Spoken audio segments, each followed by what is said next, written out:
ನಮಸ್ಕಾರ ನನ್ನ ಆತ್ಮೀಯ ಸ್ನೇಹಿತರೆ. ಇಂದಿನ ಬ್ಲಾಗಲ್ಲಿ ನಾನು ಹಾಸನಾಂಬೆಯ ಪೌರಾಣಿಕ ಕಥೆಯ ಬಗ್ಗೆ ನಾನು ವಿವರಣೆ ಮಾಡ್ತೀನಿ, ಕತೆ ಹೇಳ್ತೀನಿ ಅಂತ. ಸೊ ಅದರದ್ದೇ ಇದು ಬ್ಲಾಗ್. ವಿಡಿಯೋ ಕಂಪ್ಲೀಟ್ ವಾಚ್ ಮಾಡಿ, ಹಾಗೆ ನಿಮ್ಮ ಫ್ಯಾಮಿಲಿ ಫ್ರೆಂಡ್ಸ್ ಎಲ್ಲರಿಗೂ ಈ ವಿಡಿಯೋನ ಶೇರ್ ಮಾಡಿ, ಹಾಗೆ ಸಬ್ಸ್ಕ್ರೈಬ್ ಮಾಡ್ಕೊಂಡಿಲ್ಲ ಅಂದರೆ ಸಬ್ಸ್ಕ್ರೈಬ್ ಮಾಡ್ಕೊಳ್ಳಿ. ಹೇಗೆ ಅನ್ನಿಸ್ತು ಅಂತ ಕಾಮೆಂಟ್ ಬಾಕ್ಸಲ್ಲಿ ತಿಳಿಸೋದನ್ನು ಕೂಡ ಮರಿಬೇಡಿ. ಬನ್ನಿ, ಹಾಗಿದ್ರೆ ತಡ ಮಾಡದೆ ವಿಡಿಯೋನ ನಾವು ಸ್ಟಾರ್ಟ್ ಮಾಡೋಣ. ಪೌರಾಣಿಕ ಕಥೆಯ ಪ್ರಕಾರ ಅಂಧಕಾಸುರನೆಂಬ ರಾಕ್ಷಸನು ತಪಸ್ಸನ್ನು ಮಾಡಿ ಬ್ರಹ್ಮನ ಮೆಚ್ಚಿಸಿ ವರವನ್ನು ಪಡೆದು ಬಲಿಷ್ಠನಾಗುತ್ತಾನೆ. 3 ಲೋಕಗಳಲ್ಲೂ ಅಂಧಕಾಸುರ ಉಪಟಳವನ್ನು ಮಾಡಲು ಆರಂಭಿಸುತ್ತಾನೆ. ಅಂಧಕಾಸುರನನ್ನು ಕೊಲ್ಲಲು ಶಿವನು ಬಂದಾಗ ಇಬ್ಬರು ನಡುವೆ ಯುದ್ಧ ನಡೆಯುತ್ತದೆ. ಅಂಧಕಾಸುರ ರಕ್ತ ಒಂದೊಂದು ಹನಿಯು ರಾಕ್ಷಸನಾಗಿ ಮರುಜನ್ಮ ಪಡೆಯುತ್ತದೆ. ಇದನ್ನು ನಿಯಂತ್ರಿಸಲಾಗದೆ ಶಿವನು ತನ್ನ ಬಾಯಿಂದ ಯೋಗೇಶ್ವರಿಯನ್ನು ಸೃಷ್ಟಿಸಿದ. ಇತರ ದೇವತೆಗಳು ಶಿವನ ಸಹಾಯಕ್ಕಾಗಿ ತಮ್ಮ ಶಕ್ತಿಯನ್ನು ಕಳುಹಿಸಿದರು. ಈ ಶಕ್ತಿಯಿಂದ ಜನ್ಮ ತಾಳಿದವರೇ ಸಪ್ತಮಾಂತ್ರಿಕೆಯರು: ಬ್ರಾಹ್ಮಿಣಿ, ಮಹೇಶ್ವರಿ, ಕೌಮಾರಿ, ವೈಷ್ಣವಿ, ವರಾಹಿ, ಇಂದ್ರಾಣಿ ಹಾಗೂ ಚಾಮುಂಡಿ. ಸಪ್ತಮಾಂತ್ರಿಕೆಯರಾದ ವೈಷ್ಣವಿ, ಇಂದ್ರಾಣಿ, ಮಹೇಶ್ವರಿ, ಕೌಮಾರಿ, ಬ್ರಾಹ್ಮಿಣಿ ದೇವಿ, ವರಾಹಿ ಮತ್ತು ಚಾಮುಂಡಿ ವಾರಣಾಸಿ ದಕ್ಷಿಣ ಕಡೆ ಬಂದಾಗ ಪ್ರಕೃತಿ ಸೌಂದರ್ಯಕ್ಕೆ ಮಾರು ಹೋಗಿ ಇಲ್ಲೇ ನೆಲೆಸಲು ನಿರ್ಣಯಿಸಿದರು. ಅದರಲ್ಲಿ ವೈಷ್ಣವಿ, ಕೌಮಾರಿ, ಮಹೇಶ್ವರಿಯರು ಹಾಸನಾಂಬ ದೇವಾಲಯದಲ್ಲಿ ಉದ್ದದ ರೂಪದಲ್ಲಿ ಹಾಗೂ ಬ್ರಾಹ್ಮಿಣಿ ದೇವಿಯು ಕೆಂಚಮ್ಮ ಹೊಸಕೋಟೆಯಲ್ಲಿ ನೆಲೆಸಿದ್ದಳು. ಇನ್ನು ಉಳಿದ ದೇವತೆಯರಾದ ಚಾಮುಂಡಿ, ವರಾಹಿ, ಇಂದ್ರಾಣಿ ದೇವಿ ಕೆರೆಯ ಬಳಿ ನೆಲೆಸಿದರು ಎಂದು ಎನ್ನಲಾಗಿದೆ. ಸಪ್ತಮಾಂತ್ರಿಕೆಯರು ಸದಾ ನಗುವ ದೇವತೆಯಾಗಿರುವ ಕಾರಣದಿಂದ ನಸುನಗುವ ದೇವತೆಗಳು ನೆಲೆಸಿರುವುದರಿಂದ ಹಾಸನ ಹಾಸನವಾಗಿದೆ ಎನ್ನಲಾಗಿದೆ. ಇಲ್ಲಿಗೆ ಹಾಸನಾಂಬೆಯ ಕತೆ ಮುಕ್ತಾಯವಾಯಿತು. ಹಾಸನಾಂಬೆಯ ಪೌರಾಣಿಕ ಕಥೆಯಲ್ಲಿ 2 ಮುಖ್ಯ ಕಥೆಗಳಿವೆ. ಯಾವ್ಯಾವು ಎಂದರೆ ಸೊಸೆ ಕಲ್ಲಿನ ಕತೆ ಮತ್ತು ಕಳ್ಳರ ಕತೆ.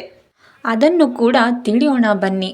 ಸೊಸೆಯ ಕಲ್ಲಿನ ಕಥೆಯ ಪ್ರಕಾರ ದೇವಸ್ಥಾನದ ಅರ್ಚಕರ ಸೊಸೆಯೊಬ್ಬಳು ತನ್ನ ಅತ್ತೆಯ ಕಿರುಕುಳಕ್ಕೆ ಬೇಸರಗೊಂಡು ದೇವಿಯಲ್ಲಿ ಮೊರೆಯಿಟ್ಟಾಗ ದೇವಿಯು ಅವಳನ್ನು ಒಂದು ಸಂಕಲ್ಪಕ್ಕಾಗಿ ಪರಿವರ್ತಿಸಿ ದೇವಸ್ಥಾನದ ಆವರಣದಲ್ಲಿ ತನ್ನ ರಕ್ಷಣೆಯಲ್ಲಿ ಇಟ್ಟುಕೊಳ್ಳುತ್ತಾಳೆ.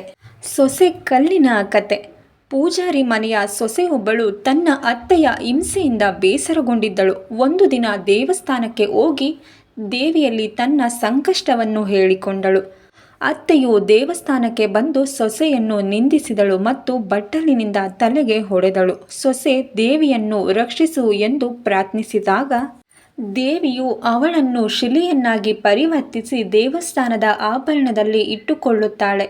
ಒಂದು ಕಲ್ಲು ಪ್ರತಿ ವರ್ಷ 1 ಭತ್ತದಷ್ಟು ಚಲಿಸಿ ದೇವಿಯ ಪಾದದ ಕಡೆ ಸಾಗುತ್ತದೆ ಎಂದು ನಂಬಲಾಗಿದೆ. ಇನ್ನು ಕಳ್ಳಾದ ಕತೆ ತಿಳಿಯೋಣ ಬನ್ನಿ. ಒಮ್ಮೆ 4 ಕಳ್ಳರು ದೇವಸ್ಥಾನದ ಆಭರಣವನ್ನು ಕದಿಯಲು ಪ್ರಯತ್ನಿಸಿದರು. ಹಾಸನಾಂಬೆಯು ಅವರನ್ನು ಕಲ್ಲನ್ನಾಗಿ ಪರಿವರ್ತಿಸಿ ಈ ಕಲ್ಲುಗಳನ್ನು ಈಗಲೂ ದೇವಸ್ಥಾನದ ಬಳಿ ನೋಡಬಹುದು.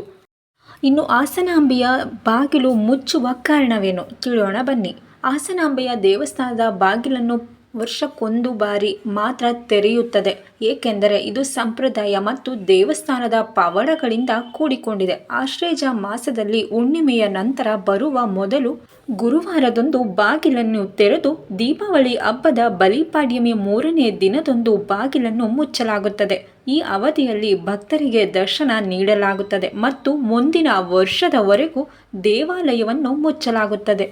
ಇದು ವರ್ಷಕ್ಕೆ ಒಮ್ಮೆ ತೆರೆಯುವ ದೇವಾಲಯವಾಗಿದ್ದು 1 ವರ್ಷಕ್ಕೆ ಮಾತ್ರ ದರ್ಶನ ಅವಕಾಶ ನೀಡುತ್ತದೆ.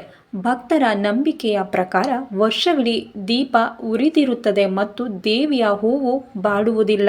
ಇದನ್ನು ಹಾಸನಾಂಬೆಯ ಪವಾಡ ಎಂದು ಹೇಳಲಾಗಿದೆ. ದರ್ಶನ ಅವಧಿ. ಆಶ್ಲೇಷ ತಿಂಗಳಿನಲ್ಲಿ ಹುಣ್ಣಿಮೆಯ ನಂತರ ಬರುವ ಮೊದಲು ಗುರುವಾರದ ಬಾಗಿಲನ್ನು ತೆರೆಯಲಾಗುತ್ತದೆ ಮತ್ತು ದೀಪಾವಳಿ ಹಬ್ಬದ ಬಲಿಪಾಡ್ಯಮಿ 3ನೇ ದಿನದಂದು ಬಾಗಿಲನ್ನು ಮುಚ್ಚಲಾಗುತ್ತದೆ. ಇನ್ನು ಯಾರೆಲ್ಲ ಹಾಸನಾಂಬ ಸನ್ನಿಧಿಗೆ ಹೋಗಿಲ್ಲ, ಹಾಸನಾಂಬೆಯ ದರ್ಶನ ಮಾಡಿಲ್ಲ, ಹೋಗಿ ದರ್ಶನ ಮಾಡ್ಕೊಳ್ಳಿ. ಆ ತಾಯಿ ಹಾಸನಾಂಬೆ ಎಲ್ಲರಿಗೂ ಒಳ್ಳೆಯದನ್ನು ಮಾಡಲಿ ಅಂತ ಮನಸ್ಫೂರ್ತಿಗೆ ಕೇಳ್ಕೊಳ್ತಾ ಈ ವಿಡಿಯೋ ಎಂಡ್ ಮಾಡಲಿಕ್ಕಿಂತ ಮುಂಚೆ ಹಾಸನಾಂಬೆಯ ಪುರಾಣ ಕಥೆ ನಿಮ್ಗೆ ಹೇಗೆ ಅನ್ನಿಸ್ತು? ಈ ಕಥೆ ನಿಮಗೆ ಮುಂಚೆನೇ ಗೊತ್ತುಂಟಾ ಅಥವಾ ಈಗ ಗೊತ್ತಿದೆಯಾ? ಅದನ್ನು ಕೂಡ ನನಗೆ ಕಾಮೆಂಟ್ ಮಾಡಿ ತಿಳಿಸಿ ಆಯಿತಾ. ಯಾರೆಲ್ಲ ಹಾಸನಾಂಬ ಭಕ್ತರಿದ್ದೀರಾ ಅವರಿಗೂ ಈ ವಿಡಿಯೋನ ಶೇರ್ ಮಾಡಿ. ಪೌರಾಣಿಕ ಕತೆ ಬಗ್ಗೆ ತಿಳಿಸ್ದಾಗುತ್ತೆ. ಹಾಗೆ ಕಾಮೆಂಟ್ ಬಾಕ್ಸಲ್ಲಿ ಜೈ ಹಾಸನಾಂಬ ಅಂತ ಕಾಮೆಂಟ್ ಮಾಡಿ. ಹಾಗೆ ಇನ್ನು ಯಾರೆಲ್ಲ ನನ್ನ ಚಾನಲನ್ನು ಸಬ್ಸ್ಕ್ರೈಬ್ ಮಾಡ್ದಾಗೆ ನೋಡ್ತಿದ್ದೀರಾ ಸಬ್ಸ್ಕ್ರೈಬ್ ಮಾಡ್ಕೊಳ್ಳಿ. ಹಾಗೆ ಆಲ್ ಅನ್ನೋ ಬಟನನ್ನು ಪ್ರೆಸ್ ಮಾಡಿ. ನಾನು ಹಾಕುವ ಪ್ರತಿ ವಿಡಿಯೋದ ನೋಟಿಫಿಕೇಶನ್ ಬರುತ್ತೆ ಅಂತ ಹೇಳ್ತಾ ಇಲ್ಲಿಗೆ ಈ ವಿಡಿಯೋನ ಎಂಡ್ ಮಾಡ್ತಾ ಇದ್ದೀನಿ. ಧನ್ಯವಾದಗಳು.